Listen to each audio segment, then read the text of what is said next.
Hello, I'm Heather Walke with DentistryIQ.com. This week we'll be talking with two product managers at DENTSPLY Professional who we interviewed at the recent Greater New York meeting. We'll talk with Dr. Roger Levin about his December 2011 column in dental economics.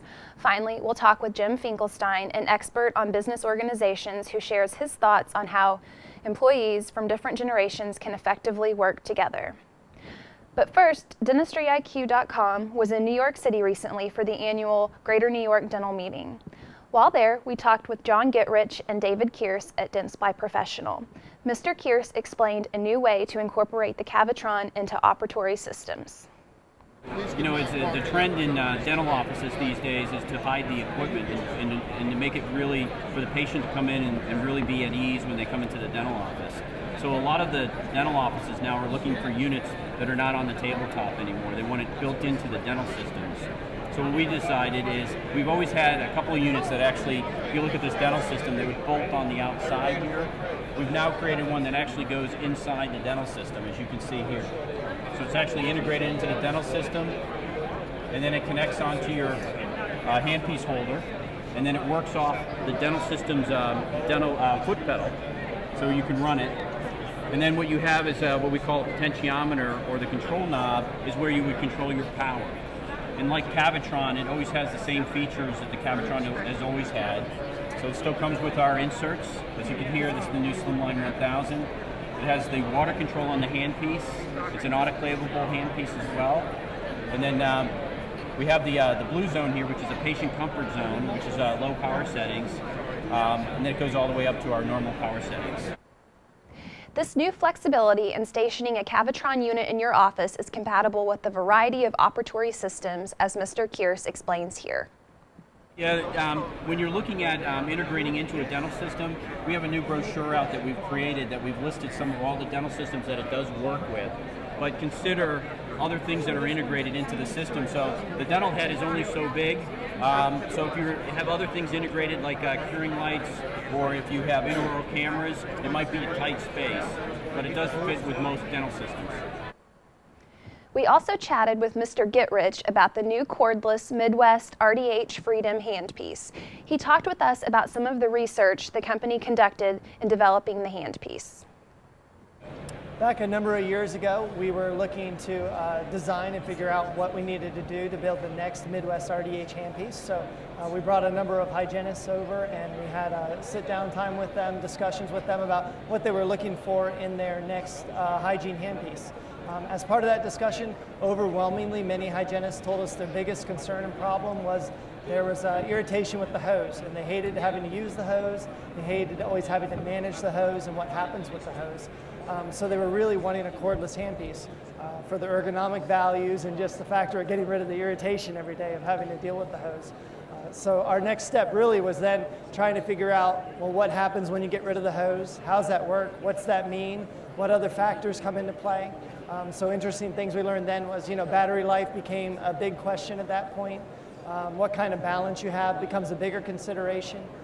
So there were a number of factors that we then made some prototypes and tested those with the hygienists to find out really where the ergonomics came in, where they gained the benefits from the ergonomics with the right balance that helped them in their daily life. Mr. Gitrich also discussed some of the other features that are popular with the Freedom handpiece. The other features we're very proud of in this handpiece, it's extremely quiet. So if you ever have patients who are disturbed by the noise level and other pieces that are happening, it's a very quiet handpiece when it runs. We're also very proud of the infection control procedures we have designed into the handpiece. It has an aluminum autoclavable outer sheath and a wipe down inner module that allows for the correct infection control. Dr. Roger Levin is author of the Practice Success column in Dental Economics. In his December column, Dr. Levin outlines 7 ways the economy is changing dentistry.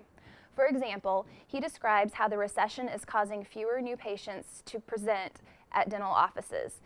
He also provides statistics on how many dental patients are rejecting elective treatment. In a DentistryIQ.com interview, he describes the importance of marketing in the current economy. Levin Group has been paying a lot of attention to marketing, and what I'm telling dentists today is that marketing is no longer an option. We have, for example, we have a program in internal marketing that is having an excellent effect, but it's not gimmick-based, it's scientific-based, and that's the big difference. So what's happening is that great businesses have great marketing departments and great marketing programming. Dental practices now need to do the same thing. One of the concepts that's so important for your listeners and your readers is that all business planning begins with something called targets. We're now teaching the beginning of all consulting around the concept of targets. And the target for marketing is to have 40 to 60% of your patients referring at least one other patient each year. So that's a concept that practices can benchmark against to see how they're doing. I always suggest that internal marketing is critical regardless of other marketing efforts, but it's now a scientific approach, not a gimmick and a few cute ideas. Finally, we interviewed Jim Finkelstein this week. Mr. Finkelstein is author of the new book, Fuse, Making Sense of the New Cogenerational Workplace. His research has been devoted to ensuring that multiple generations of employees in a business work together effectively. Here, he describes the benefits of a younger group of employees working with older veterans.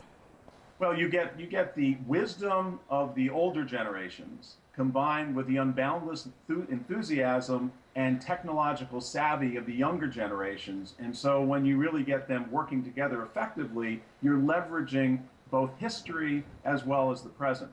And it allows for some opportunities to get incubated and created that people have never thought of before. He also described the styles that older and younger employees have in a workplace. Older employees make statements about the way things are, and younger employees are sometimes trying to figure out how to manage mom and dad in the workplace. Okay, so let's look at it first from the older generation trying to quote unquote mentor or coach the younger generation. The big mistake that's made is that the older generation will make statements. They will say, this is the way we do it, this is how we did it when I was growing up in this profession, and they make statements and seem to come across as very judgmental, as opposed to asking questions and involving the younger generation and helping to find solutions to issues. So what do you think about changing the way we've approached this particular issue? Do you have any thoughts on that issue as a much safer way to encourage intergenerational or co-generational communications?